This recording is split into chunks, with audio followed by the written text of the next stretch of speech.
Om Swastiastu. Assalamualaikum warahmatullahi wabarakatuh. Salam sejahtera bagi kita semua. Shalom, Namo Buddhaya, salam harmoni. Baik, di kesempatan kali ini kami dari kelompok 10 akan mempresentasikan mengenai bagaimana konsep penyesuaian diri peserta didik remaja. Namun sebelum lanjut ke topik pembahasan, izinkan kami terlebih dahulu memperkenalkan diri. Perkenalkan, nama saya Ketua Semiran Adi dengan NIM 231-202-1115. Dan rekan saya.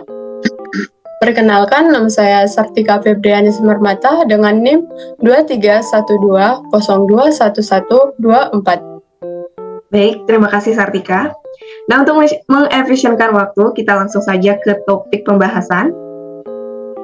Jadi, pada pembahasan kali ini ada pun poin-poin yang akan kami sampaikan, yaitu yang pertama, bagaimana pengertian penyesuaian diri, kemudian yang kedua, karakteristik penyesuaian diri, yang ketiga, proses dan aspek-aspek penyesuaian diri, dan yang terakhir adalah bagaimana implikasi penyesuaian diri oleh peserta didik. Nah, pada poin pertama, yaitu mengenai pengertian penyesuaian diri, akan disampaikan oleh rekan saya, Sartika. Baik, Rasmi, terima kasih atas waktunya. Pada saat ini saya akan membawakan pengertian dan juga karakteristik penyesuaian diri. Penyesuaian diri merupakan sebuah tahapan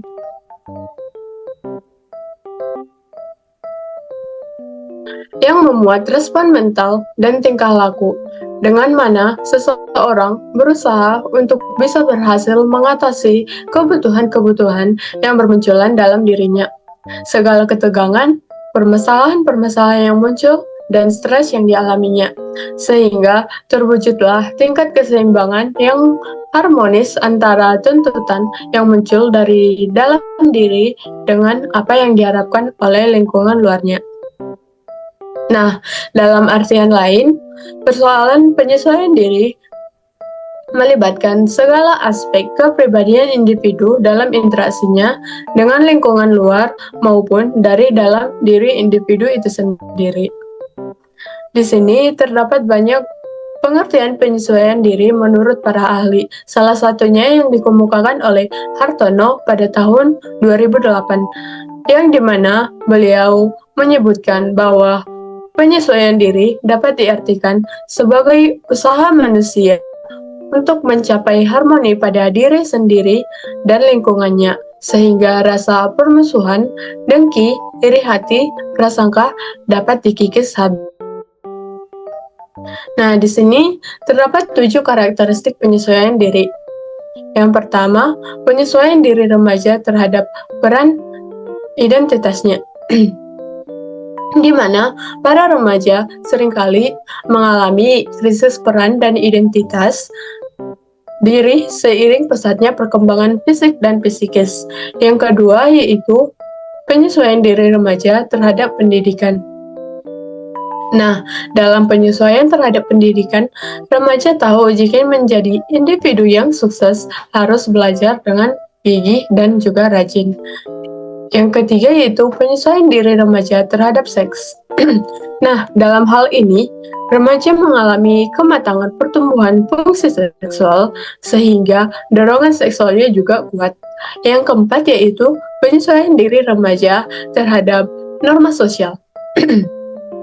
Terkait dengan adanya berbagai bentuk norma sosial yang berlaku di masyarakat, para remaja tentunya menyesuaikan diri dengan menginteraksikan antara dorongan untuk bertindak bebas dengan tuntutan norma terhadap sosial yang berlaku dalam masyarakat.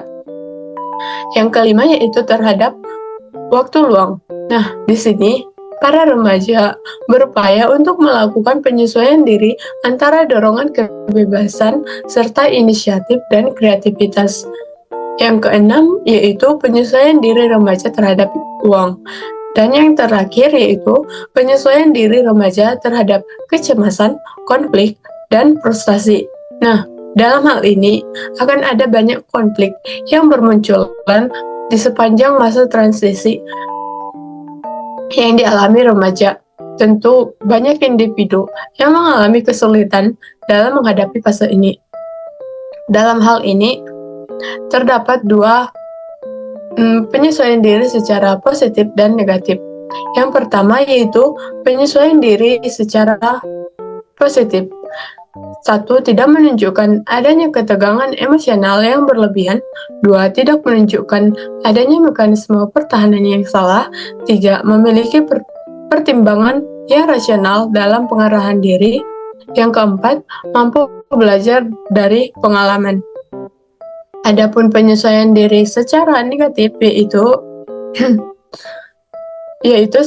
Memiliki 3 reaksi. Yang pertama, reaksi bertahan atau defense reaction, yang dimana bentuknya yaitu meluapkan pengalaman atau perasaan yang pahit dan juga menyalahkan kegagalannya kepada orang lain. Yang kedua, reaksi menyerang atau aggressive reaction. Nah, di sini para pelakunya yaitu akan melakukan berbagai tindakan yang salah, yaitu membenarkan diri, selalu ingin berkuasa di setiap situasi, merasa senang bila mengganggu orang lain, dan juga bersikap menyerang dan merusak. Reaksi yang ketiga yaitu reaksi melarikan diri atau escape reaction, yang dimana reaksinya yaitu suka berfantasi dan juga suka memuaskan keinginan yang tidak tercapai dengan bentuk angan-angan. Baik, sekian materi tentang pengertian dan juga karakteristik penyesuaian diri. Materi berikutnya akan dibawakan oleh rekan saya. Baik, terima kasih Sartika atas waktu yang diberikan. Nah, selanjutnya saya akan menjelaskan mengenai bagaimana proses dan aspek-aspek penyesuaian diri.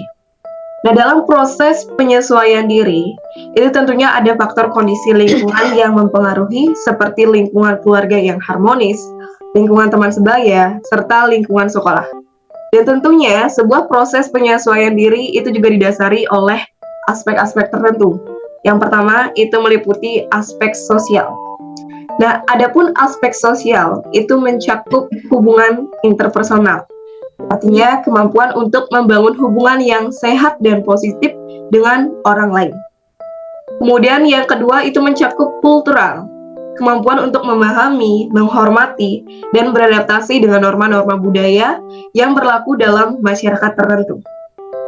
Aspek yang kedua yaitu aspek psikologis, di mana ini mencakup kesejahteraan mental, artinya kemampuan untuk mengatasi stres, ansietas, dan masalah psikologis lainnya yang penting dari penyesuaian diri.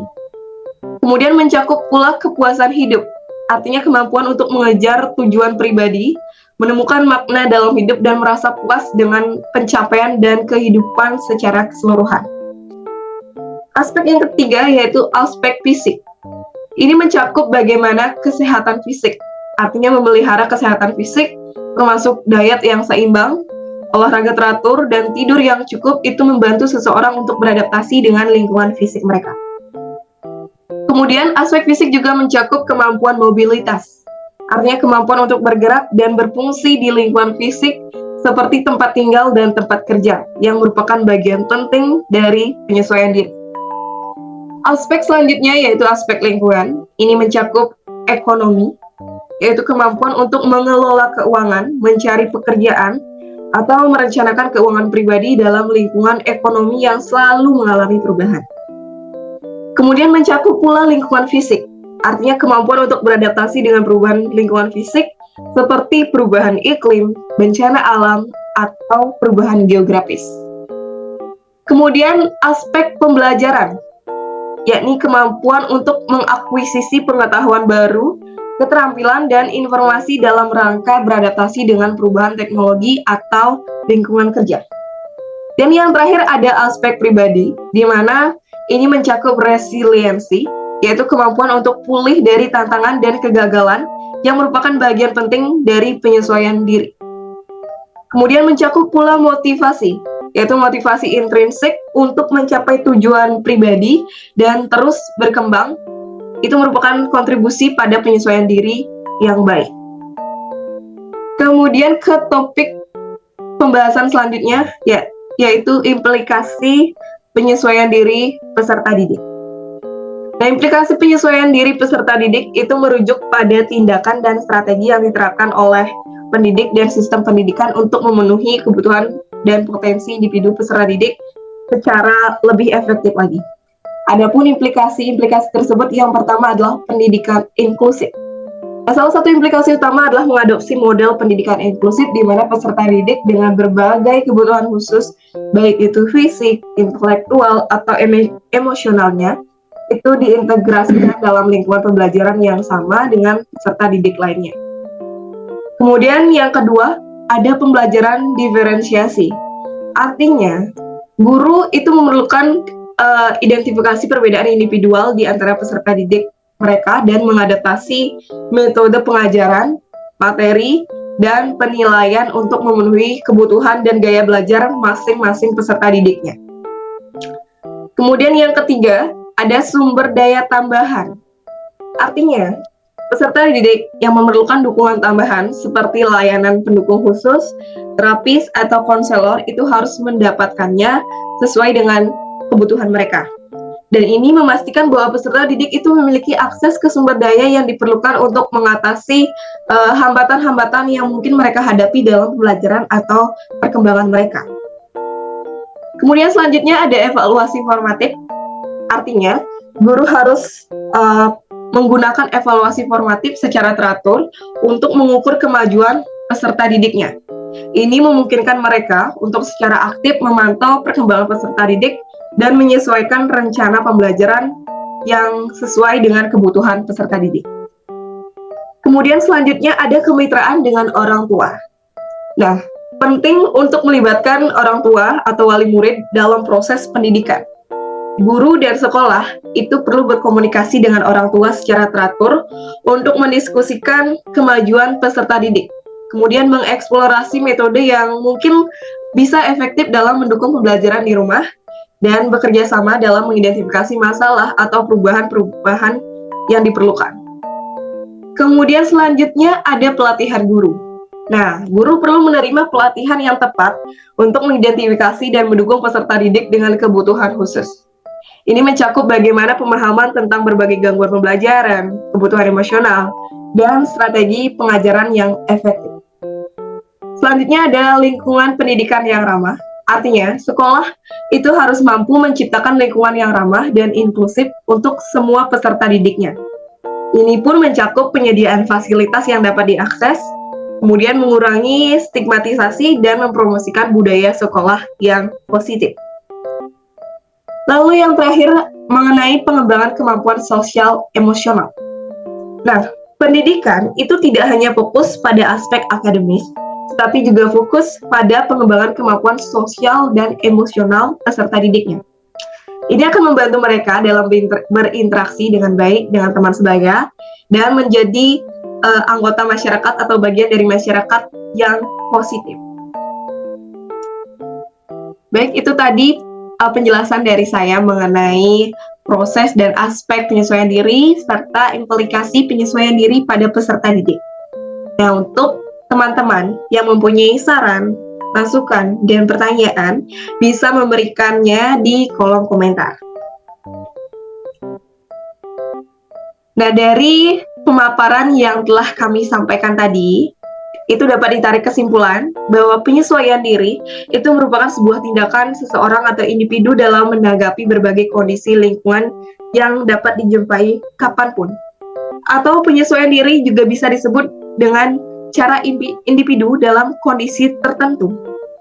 Nah, peserta didik usia sekolah menengah atau remaja itu adalah usia yang paling kompleks dalam menghadapi atau melakukan sebuah penyesuaian diri di masa transisi mereka dari masa anak-anak menuju masa dewasa. Nah, peranan penyesuaian diri itu mempunyai pengaruh yang signifikan terhadap perkembangan emosi peserta didik, sehingga perlu dikaji lebih dalam bagaimana hendaknya kita mampu menyesuaikan diri dengan perubahan secara optimal dan benar. Nah, dengan mengetahui bagaimana karakteristik, proses, dan aspek-aspek yang termuat dalam penyesuaian diri, maka dapat diambil beberapa tindakan atau strategi untuk memenuhi kebutuhan dan potensi individu peserta didik atau remaja secara lebih efektif lagi. Baik, jadi sekian presentasi dari kami. Apabila ada kesalahan kata ataupun kata-kata yang kurang berkenan, kami mohon maaf. Semoga apa yang kami sampaikan itu dapat bermanfaat bagi kita semua. Om Santi Santi Santi Om.